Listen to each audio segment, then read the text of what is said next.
Hello, നമ്മൾക്കിന്നൊരു പാവയ്ക്ക കൊച്ചുള്ളി സാമ്പാർ ഉണ്ടാക്കിയാലോ?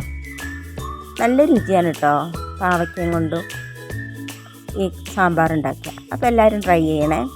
അപ്പോൾ അതിന് വേണ്ടി നമുക്ക് അരപ്പ് തയ്യാറാക്കാൻ വേണ്ടിയിട്ട് ഒരു 1/4 കപ്പ് തേങ്ങ, പിന്നെ 4-5 അല്ലി വെളുത്തുള്ളി, അല്പം കറിവേപ്പില, 1/4 ടീസ്പൂൺ വലിയ ജീരകം, ഇതെല്ലാം കൂടെ എടുത്തിട്ട് നമുക്ക് മാറ്റി വയ്ക്കാം.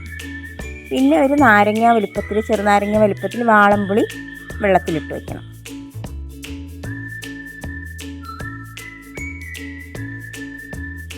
ഇനി നമുക്കൊരു ചീനച്ചട്ടി അടുപ്പത്ത് വെച്ചിട്ട് തേങ്ങയും വെളുത്തുള്ളി, വലിയ ജീരകം, അതുപോലെ കറിവേപ്പില എല്ലാം ഇട്ടിട്ട് നമുക്ക് നന്നായിട്ടൊന്ന് വറുത്തെടുക്കാം കേട്ടോ.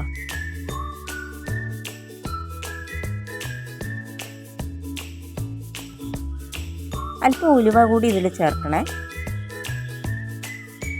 അങ്ങനെ നന്നായിട്ട് നമ്മൾ സാമ്പാറിന് വറുക്കുന്ന പോലെ തന്നെ നന്നായിട്ട് വറുത്തെടുക്കും.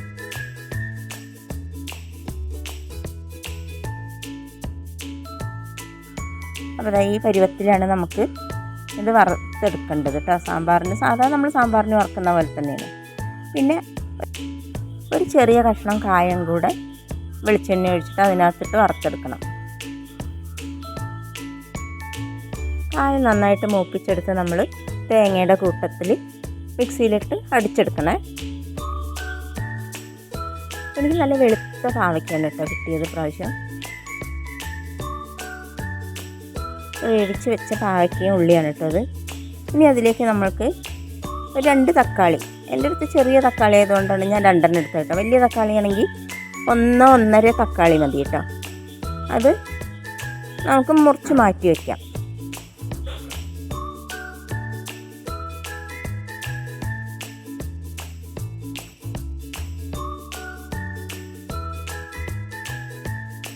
പാവയ്ക്കയിൽ നമുക്ക് ഒരു 1/4 ടീസ്പൂൺ മഞ്ഞൾപ്പൊടി, 1 ടീസ്പൂൺ മുളക് പൊടി, 1 ടീസ്പൂൺ മല്ലിപ്പൊടി, അതേപോലെ തന്നെ 1 ടീസ്പൂൺ സാമ്പാർ പൊടി കൂടി നമുക്ക് ചേർത്ത് കൊടുക്കാം. അതിനുശേഷം മുറിച്ച് വെച്ച തക്കാളി നമ്മൾക്ക് ഇതിലേക്ക് ഇട്ടിട്ട് നന്നായിട്ടൊന്നും കൂടെ വേവിച്ചെടുക്കാം കേട്ടോ. ഇനി നമുക്ക് നേരത്തെ എടുത്ത് വെച്ച പുളി പിഴിഞ്ഞ് നന്നായിട്ട് അരിച്ചൊഴിക്കണം കേട്ടോ.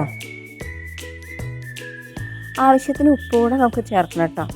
ഞാനിവിടെ കൈപ്പയ്ക്കയും ഉള്ളിയും അല്പം ഉപ്പ് ചേർത്തിട്ടാണ് വേവിച്ച് വെച്ചിരുന്നത്. അപ്പോൾ ഇനി ആവശ്യമുണ്ടെങ്കിൽ മാത്രം ഉപ്പിട്ടാൽ മതി കേട്ടോ. ഞങ്ങൾക്ക് കുറച്ചും കൂടെ ഉപ്പ് ആവശ്യമുണ്ടായിരുന്നു, അപ്പോൾ അതും കൂടെ ഇട്ടു. പിന്നീട് നമുക്കിനി അരച്ച് വെച്ച അരപ്പ് കൂടെ നമുക്കതിനകത്തേക്ക് ഒഴിച്ച് നന്നായിട്ടൊന്ന് തിളപ്പിച്ചിട്ട് നമ്മുടെ സാമ്പാർ മാറ്റി വയ്ക്കാം കേട്ടോ. കൂട്ടത്തിൽ അല്പം മല്ലിയിലയും കറിവേപ്പിലയും കൂടെ ചേർക്കാം. എൻ്റെ കയ്യിലിപ്പോൾ മല്ലിയിലില്ല കേട്ടോ, അതുകൊണ്ടാണ് ഞാൻ ചേർക്കാത്തത്.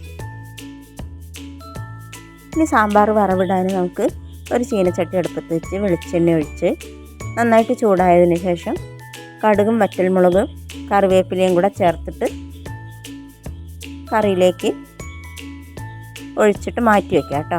അപ്പോൾ നമ്മളുടെ സാമ്പാർ ഇവിടെ റെഡിയായി.